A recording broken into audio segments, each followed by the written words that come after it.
एक समय की बात है, एक शांतिपूर्ण पहाड़ी आश्रम में एक बुद्धिमान बूढ़ा सन्यासी रहता था, जिनका नाम मास्टर लियांग था। मास्टर लियांग को उनकी गहरी ज्ञानदानी, कोमल व्यवहार और अटल सहानुभूति के लिए देश भर में प्रसिद्ध था। एक दिन, चिंतित एक युवा नामक वेवे आश्रम में शरणार्थी के रूप में पहुंचा। वेवे ने अपने साथ दुख और पछतावे का भार लिया था, पिछली गलतियों के दोषों से परेशान और भविष्य के बारे में अनिश्चित था। उसने आशा की कि आश्रम की शांति और मास्टर लियांग के मार्गदर्शन से वह अपने अंतर की शांति पा सकेगा। मास्टर लियांग ने वेवे का आदान प्रदान किया और उसे आश्रम में ठहरने की जगह प्रदान की।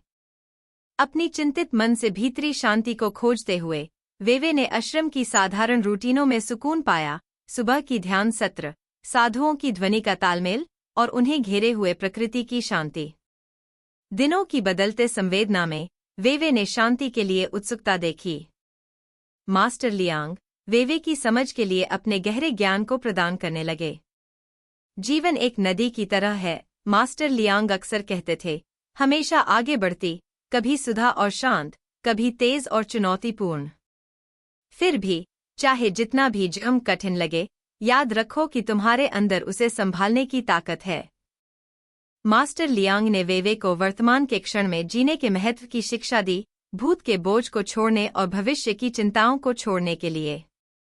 उन्होंने वेवे को प्रतिदिन उसके चारों ओर की आशीर्वादों की कृतज्ञता की शिक्षा दी और सरल आनंद में आनंद ढूंढने की प्रेरणा दी। धीरे धीरे वेवे का चिंतित मन ठीक होने लगा।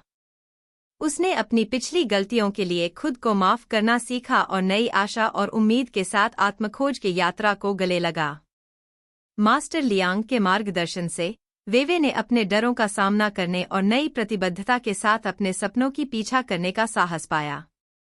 अंत में, वेवे ने आश्रम को न केवल आंतरिक शांति का एहसास किया, बल्कि उसके द्वारा सीखे गए सबको कृतज्ञता के साथ स्वीकार किया।